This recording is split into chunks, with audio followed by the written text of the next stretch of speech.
Good evening, everyone. I can't say we could be happier than to have Christopher DeMeo, who is the New Jersey State Building and Construction Trades Chair. Is that right? Chair? No, it's New Jersey Building and Construction Trades Council. Council with us tonight. And we will be having another guest shortly, I'm sure. Chris, would you like to get us started? And let me just say, we put your questions in chat and we'll get to them. So thanks, Chris. Take it away. Yeah, how's it going, everyone? I appreciate everyone coming out today. Just a quick introduction. My name is Chris DeMeo. I represent the New Jersey State Building and Construction Trades Council. I represent 15 construction trades. Out of those 15 trades, all of them have what is called a registered apprenticeship program. I represent trades with registered apprenticeship programs. Every trade has a training facility. I have a little slideshow I want to present to you first, but I guess I've got to let you just give me a second and I'll take care of that. Oh, I can't share that? You are in a minute. Hold on. Okay, thank you. Anyway, I also represent a program called Youth Transitions to Work for those who are, let me ask you a question, Debbie. Everyone here is either in high school or graduated high school, just graduated? Honestly, I don't know. People, if you want to put it in chat, I think there's some clearly who are maybe long past high school, but I don't know. Okay, well then the Youth Transition to Work program would be for those who are, graduating high school or just graduated high school. Otherwise, listen, these programs, these opportunities are pretty much for anyone. They're open to the public. There's certain recruitments. There's certain recruitment periods for each of these trade unions and opportunities, and anyone could apply. But let me just open up my. I'm just going to share with you my screen here. Put this in slideshow setting. And we have somebody who's just graduated from high school and somebody who's 22. Perfect. All right. So and somebody's getting information for their clients. Right. So again, this is the New Jersey State Building and Construction Trades Council. I represent the Youth Transition to Work program. I know not everyone falls into that category, but that's okay. So these are some of the trade opportunities that we represent throughout the state of New Jersey. Again, all of these trades have an apprenticeship program. Each of them have a training facility. We're going to talk about apprenticeship in a second and what that exactly is. I know Bill Millay, who's going to be jumping on the call in a few, represents the roofers. That's local 4. This link right here, chooseconstruction.org, if you want to write that down. That's typically if I was in person, I'd be handing out a book that has all the trade unions that we represent. Excuse me. And I'll be able to include these websites in a follow-up email and anything else that you're interested in having them receive. Yeah, absolutely. So that chooseconstruction.org or .com, either or works. It's a book that has every trade we represent. It's a little short synopsis of what that trade is, talks a little bit about their apprenticeship program, but most importantly has contact information for that trade and that local. It's literally hours worth of research condensed into one PDF book. So definitely you're going to want to take a peek at that. If you do qualify for our Youth Transition to Work program or YTTW, those are for anyone who's graduating high school. That's a link to register online. Excuse me. So what are the building trades offered? This is just a quick snapshot. Great pay and benefits. I mean, that's really the key when we're talking about trade unions. This is a career, okay? This is not a job. This is not a job opportunity. These are career opportunities. You get paid well, but more importantly, and the real ticket here is the benefits. It's putting money in the bank. It's the health insurance. It's being able to retire at the end of the day. We'll get into that in a second.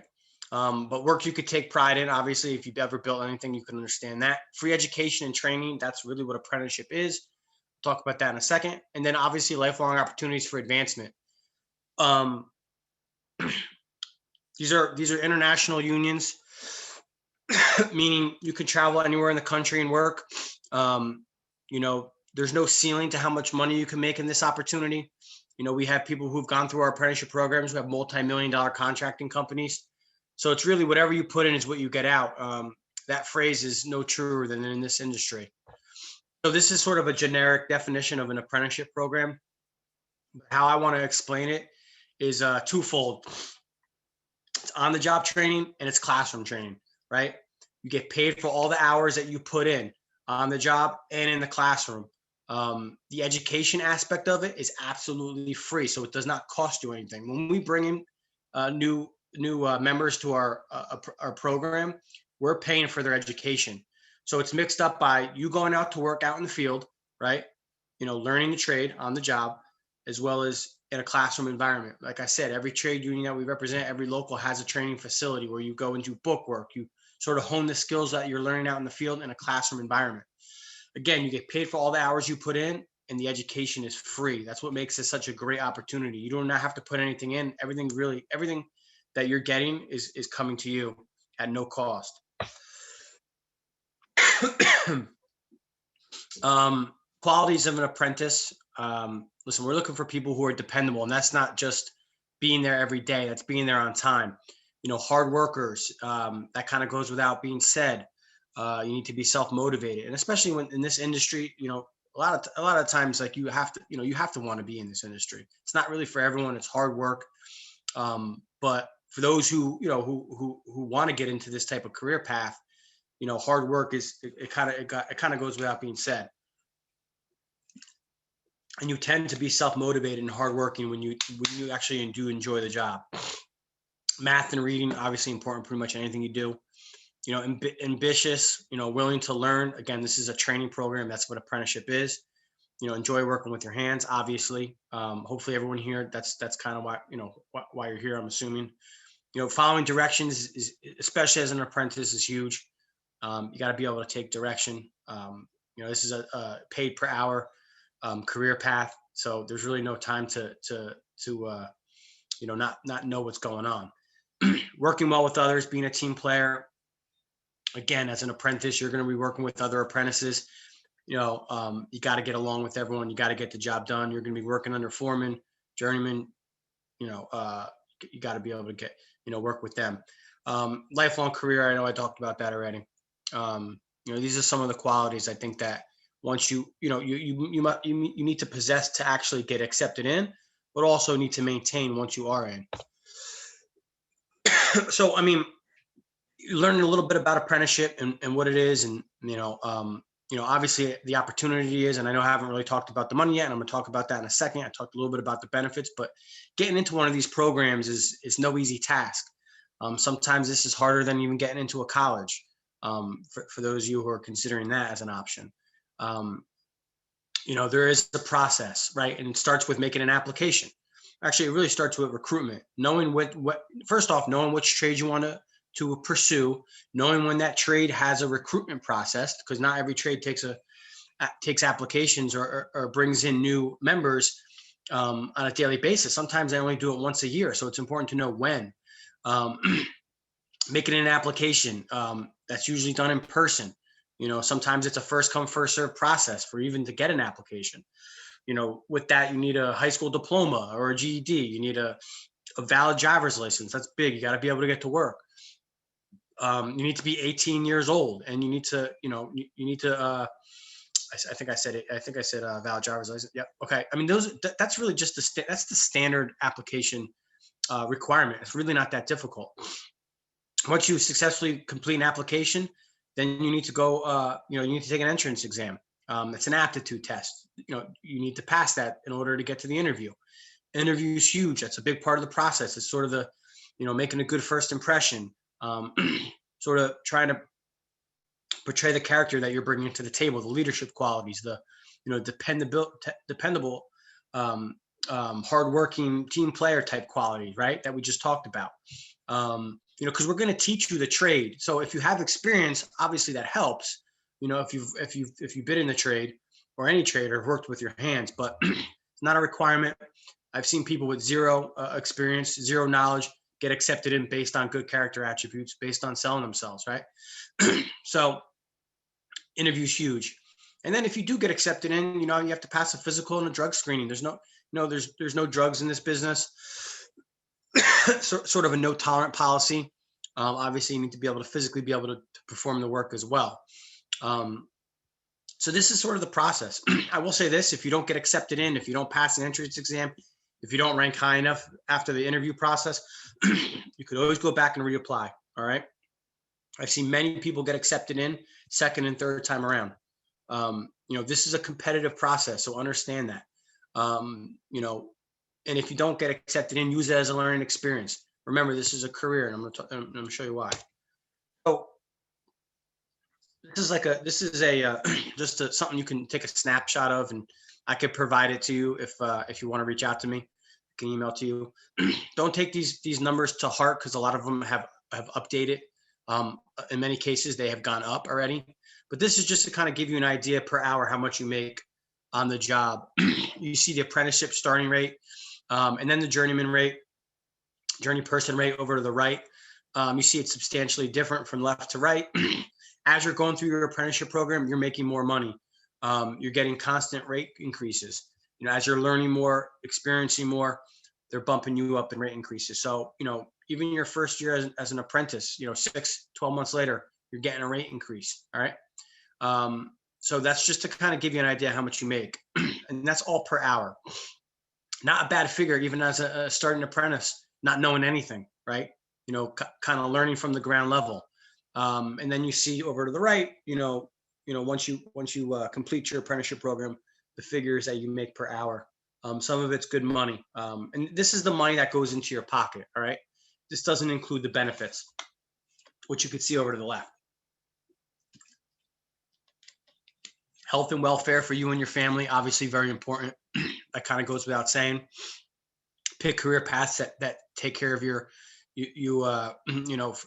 obviously you and your family with health insurance, right? Pension and annuity, those are your retirement benefit. This is what makes this a career. It's putting money in the bank, right? It's being able to retire. A pension, every hour you work, money's going into your pension. Your annuity, every hour you work, money's going into your annuity.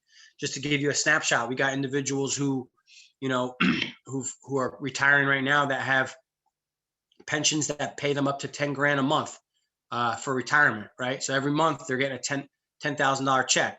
Not every pension's created equal. Depends on the trade, depends on the time that you spent in the industry. But that's a good amount of money in a pension for retirement, right? That's over $100,000 a year to retire. Not bad. Annuity is a little bit different than a pension. It's more like a 401k. So money, every hour you work, again, money's going into that annuity fund. This fund is conservatively being invested in the marketplace, growing not only by your contributions, but also the market. Again, conservatively, it's not gambling. But, so ultimately we got people, retiring in certain trades that have, $500,000 to $1 million plus in their annuity fund. So, this is being able to retire. This is putting money in the bank. And then some trades have disability, vacation, so forth and so on. Vacation's kind of a sneaky way of giving you a forced savings account for rainy days. I can explain this more at length if you want to talk afterwards. This is my information. You got my phone number, my number's office, mobile. You got my email address. If you want to send me an email asking more questions, if you want me to provide you with anything, I'm happy to. If you want to just say, hey, let's jump on a phone call, you could throw me a text or an email. You can call me, say, hey, we linked up at that presentation the other day. And then my website down there on the bottom. So I'm just kind of giving you an overview of what the building trades is all about, apprenticeship, talking about representing all these opportunities. And I know Bill Millay just jumped on the call. So I'm going to give it to him. Hey, Bill, I just kind of gave them a quick short synopsis of what the building trades are, apprenticeship. And Bill's going to talk about his individual apprenticeship program, the roofing trade, how you can apply, when you can apply, what you would be doing as an apprentice, so forth and so on. A great little trade union that you can sort of grow into a career and provide for a family. That's ultimately what these opportunities do is they give you an opportunity to provide for your family and make some money and retire. And so I appreciate the time. If you have any questions, I can open up the chat. I will stop sharing this. Hopefully everyone got my information. If not, I'm sure we can get it through the grapevine, and I'll pass it on to Bill. I saw Bill, but then I didn't see him. Bill, are you on? Yes, I'm Oh, up and good. there I Okay. am. Yay. Okay, good. What time did you guys start? I tried to get on and my computer shut down on me. I apologize. No problem. We started at 6 o'clock and I'm making you a co-host of the meeting. That's what you're seeing right now. Okay. So Bill, take it away. Oh, wait, I should introduce you. Bill or Chris, why don't you introduce Bill? You just did, right? Yeah. Bill Millay. He's the training director for Roofers Local 4. He's been in the business for many years. He's like a book. He's got a lot of knowledge and he's handsome. I mean, what else can you ask? All of our speakers are very attractive, as are our participants. So Bill, love to hear from you. Okay, how you doing? I'm Bill Millay. I'm the training coordinator, as Chris told you, for Roofers Local 4. I came into roofing just for the summer 44 years ago. I haven't left yet, so I did real well with it. Like I said, I started doing the training, taking over the training in 98. I'll explain to you real quick what type of roofing we do. We do the big flat roofs that you see, the malls, Budweiser, all the schools that we have all our kids out on schools right now. So that's the type of roof it is. It's almost like a flat roof. You're not going to be doing shingles or anything really steep. Basically, our roofing now was hot tar for years and years, and now we're into the green roofing, planting trees up there, rubber roofs, white PVC roofs, things like that. We have a 4-year program. So you would go to school, anybody would join, would go to school twice a week for 3, well, actually we go all year, so they can go once a week, 3 hours a night. You have to get 72 hours every 6 months and 1,000 hours on the job training. So you have the classroom training, on the job training. Most of the trades, well, actually all the trades are this way. It costs nothing to join. It's free. Everything is free in our program. And it would be a total of 576 classroom hours that you'd have to get, and 8,000 hours of on-the-job training. Again, all that's free. We do. I teach CPR, OSHA, welding, everything. The books are free. You know, everything's included into it. Excuse me. We have a training center in Fords, New Jersey. It's a small building that we bought just for the training. It's perfect for us. It has a nice classroom setting.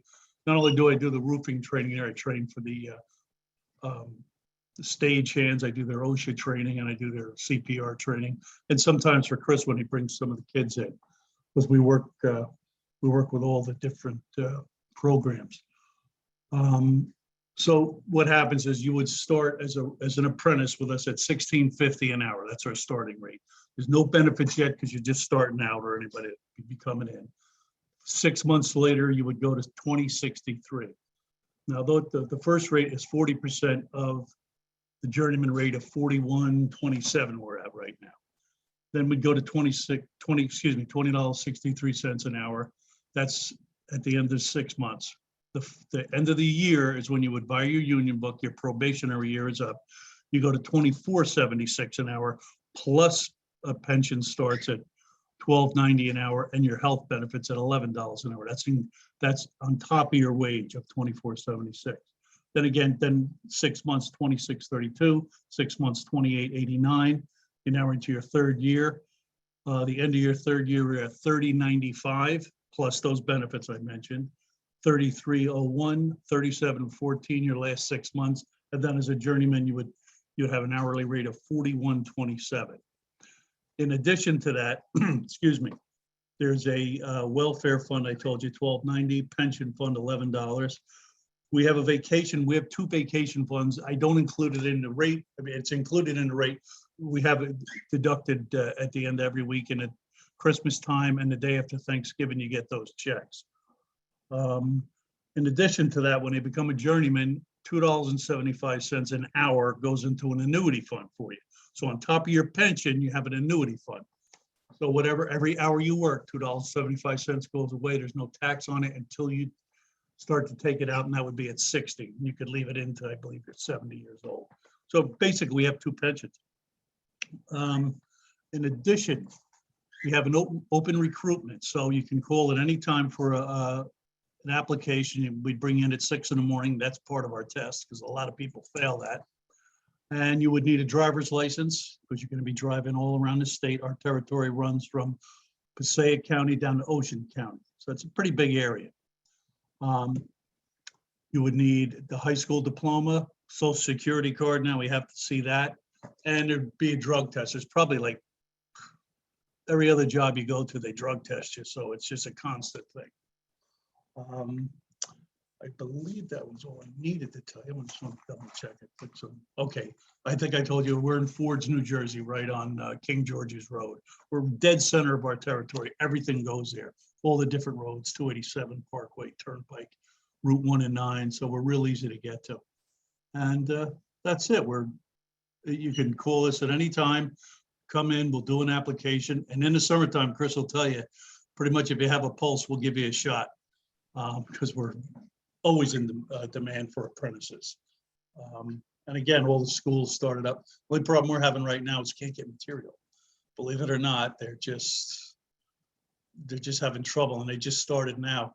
So a lot of the schools started up, so we got extremely busy. Newark Airport's been going on for, I think, 2 or 3 years. That's 100% employment out of there. So we do real well.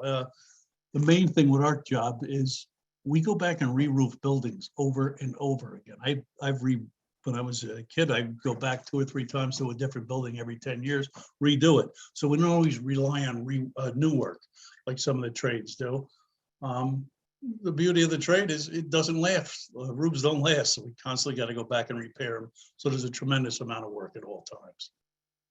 And I believe that's about it. My name is Bill Millay. You can call I'll give you the phone number if anybody has a pen is listening. 732-661-2010. Don or myself will answer. He knows about this presentation we're doing. And just call, make an appointment, and that'd be it. We go over all this again when you do come in person and let you know exactly what you're getting into. So Bill, And I'm going to share all the information with everybody who signed up, not just the people who came. So I'll include your phone number. Sure. And any slides that you feel you can share with me, I'll share with everybody else too. So given that, do we have a first question? And I'm checking chat because I know some of you are having phone problems. I'll ask it. Is there an age limit for this? 18 years old. And how That's about for insurance. how about the other direction? Nope. No, I mean, we've put people in who are in their 60s, but understand that obviously it's a physically demanding career path, and it's a training program and it's all that stuff. But no, there's no discrimination on age. So as long as you're 18, you're good. You're good to go. Yeah. And you're speaking about construction and building. Are there other trades too that are possible for people? Well, we represent only the construction trade industry. So, I mean, we're talking about, building trades, obviously Sure. roofing being one of them. But on that one slideshow, I did show kind of all the trades we do that fall under our wing. And that would be, for instance, your electricians, your carpenters, your plumbers, pipe fitters, your sheet metal workers, and iron workers, and trades of that nature. So all construction, building trade opportunities. Okay, somebody says, I'm a senior at UCTTI for electrical. Can this work for me? I'm 17. And the first thing I'm going to ask that person is, when will you be 18? Because they need to be 18. Is that correct? Yeah, so you need to be 18 because that's a state law to work on the job. But for someone like that, we represent, like, our youth transition to work program is perfectly fitting for you. You're coming from an electrical shop. Is that Union County Vocational School? So I'm assuming yeah. that's what it is. So Yes. I actually used to be in the, I used to run YTTW at that school. So as long as you register with me with YTTW, you can go and make an application to the electrical union at 17, pending that by the time you go to work, you'd be 18. And I can tell you right now, you know, their next recruitment for either local 102 or local 164 is they're not going to be testing again until the next calendar year. So, I mean, most likely you'll be 18 at that time. But so, you know, contact me. I'll give you all the information. The best thing to do is jump on a phone call with me. But ultimately, you can go and make an application, you know, next week, right? Or next month at 17 years old, and you can get the process rolling at 17. You understand? Yes, she says, great, thank you. Yeah, okay, I see. Yeah, I see that. Yep, absolutely. Yeah, I'm happy to help. You got my information. I know I put it in the chat. Hopefully you wrote it down. So you could throw me a text and we can jump on a phone call, you know, tomorrow if you want. My nephew joined with the 164, right? No, what's up in Parsippany? Parsippany's local 102. 102, and he loves it. He just loves it. He's in his 3rd or 4th year now. And he just, you know, he wanted to be an electrician. That was it. So Yeah. don't be Yeah, afraid I mean, to put an application in.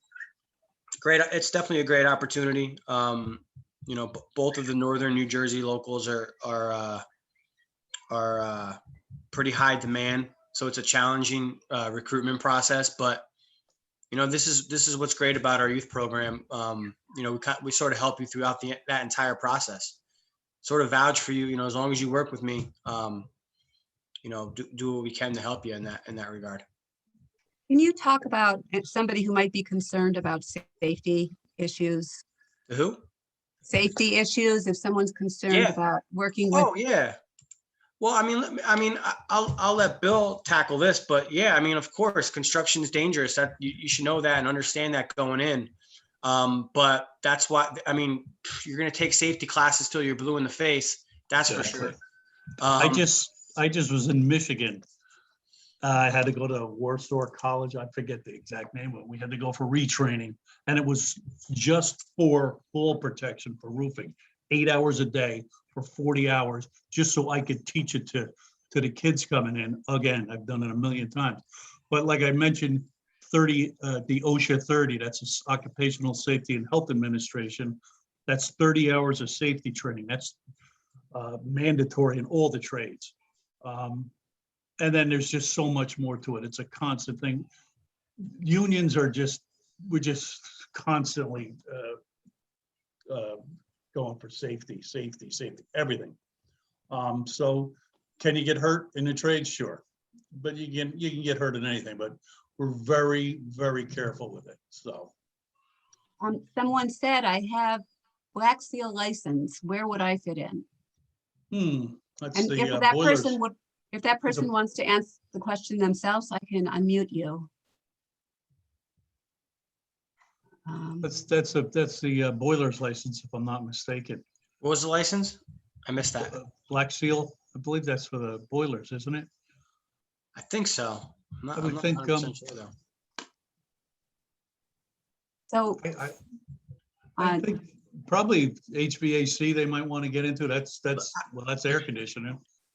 Yeah, for sure. I also think, you know, that could be helpful pretty much anywhere you go. You know, any kind of certification or license, you know, that you provide is just showing proof that you've got some experience. So I don't think you need to sort of pigeonhole yourself into one opportunity, you know, like, especially if you're just getting sort of an introduction to the trade unions, you know, look at the whole thing. You know, don't just narrow your search. Like, for instance, like if you want to be an electrician and that's really all you want to do, then I get it. But if you're sort of open-minded, which is always a good, you know, sort of way to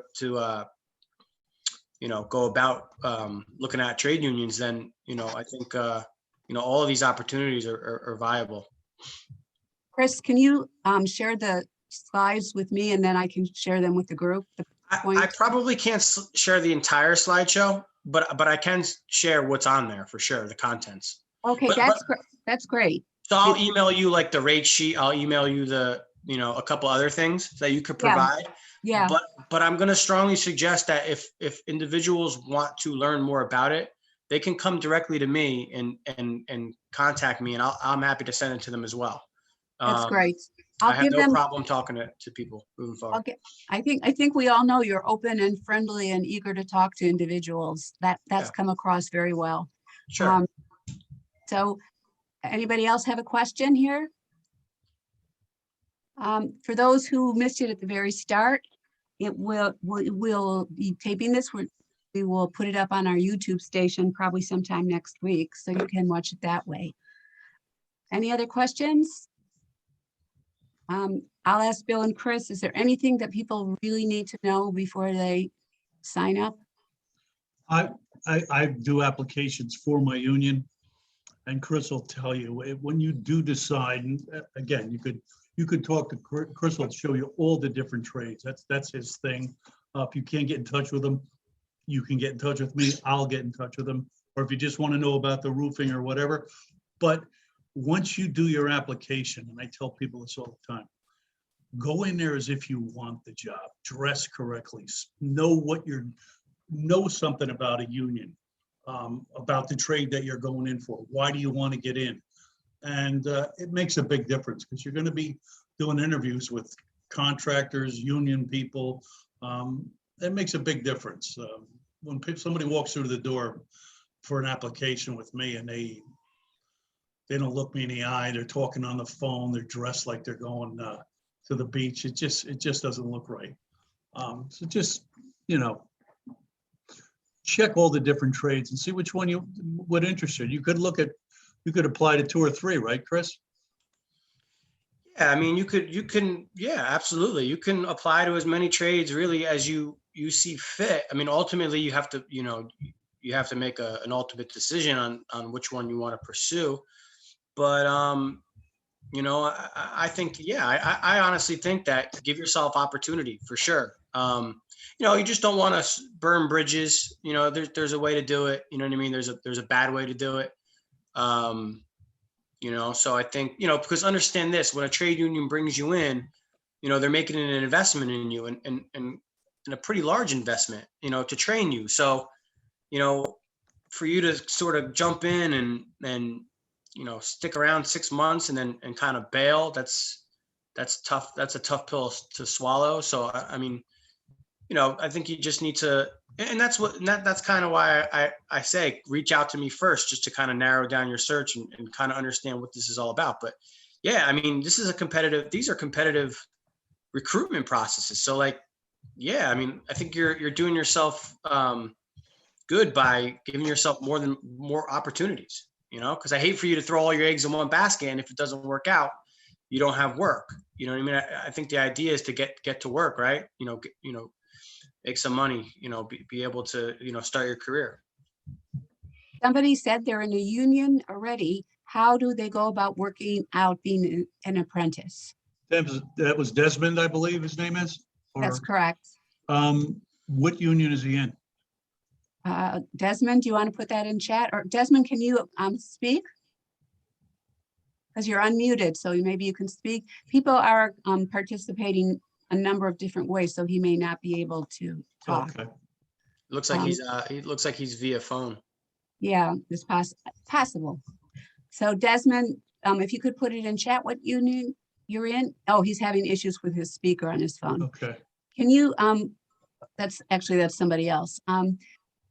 Desmond, can you put it in chat, what union you're in, or maybe you guys can address it generally? Well, I think if he's in a union and he's asking about apprenticeship, my guess is he's probably not in a trade union. Because when we bring people into our membership, apprenticeship is the first thing, that's the first stepping stone of the trades. So, to not know what union he's in, it makes it kind of difficult. Okay. Desmond's head, can I give you a call? And I have a sense that is Yeah, I mean, fine. like I said, I posted my number on the chat and it was also on the slide. Call me, we could talk for sure. Or if you Okay. want to call Bill too, he can, he'll help. And I'll send Happy out to all help. those numbers. Okay, can you touch base on the background requirements? If a person may have been formerly incarcerated, would this disqualify them? Not with us, and I don't believe anybody else either, right, Chris?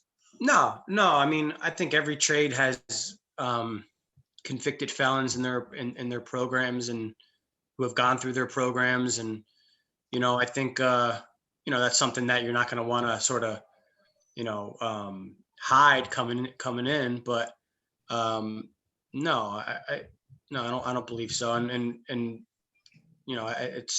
it's fine. I would just be upfront about it, Yeah, no, it's. I am, and Chris comes with me too. I'm on a committee with the New Jersey State prison system, and we go to different prisons with the trades and just talk with people that are getting out very soon and introduce the trades to them. So obviously, it's not a problem. Everybody deserves a second chance, and Right. we all felt that way. So I wouldn't even let that bother you.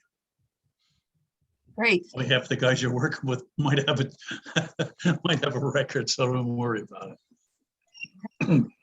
And to Desmond, who's going to call you, I'm just putting in information about how to get in touch with you. And Letitia says, thank you for the answer. So that's good. Anybody else? I'll fill in a little space here with, this is a Union Public Library virtual presentation. We have all kinds of great presentations. Tomorrow, we're doing letters to Oscar Hammerstein that he wrote. Next week, we are doing memoir writing. We're doing a lot of memoir stuff this month. Coming up, we have even more activities. This is the first time I've done trades and crafts. And so if you're interested, I'll continue to do that. And I'll give one more round. And how do you get on the newsletter, you ask? Well, of course, the way to get on is to put your email in chat or send me an email. And you should have all got an email from me. But just put your name and email and write, hey, yes, I want to be on the newsletter list. You can also check our website, www.uplnj.org. uplnj.org. So if there's any further questions, we have thank you, great session. And I think that's as good of a place for me to start thanking Bill and Chris for participating and taking this on. When we talked about it at one point, it was going to be at 6 o'clock in the evening, or even 7 o'clock in the evening. And they pointed out to me that they get up a whole lot earlier than that. And they appreciated doing this virtually, but they really worked at it and I appreciate it. It seemed like really nice guys and very well informed. So thank you all for participating tonight and keep in touch. I'm going to stop the recording now.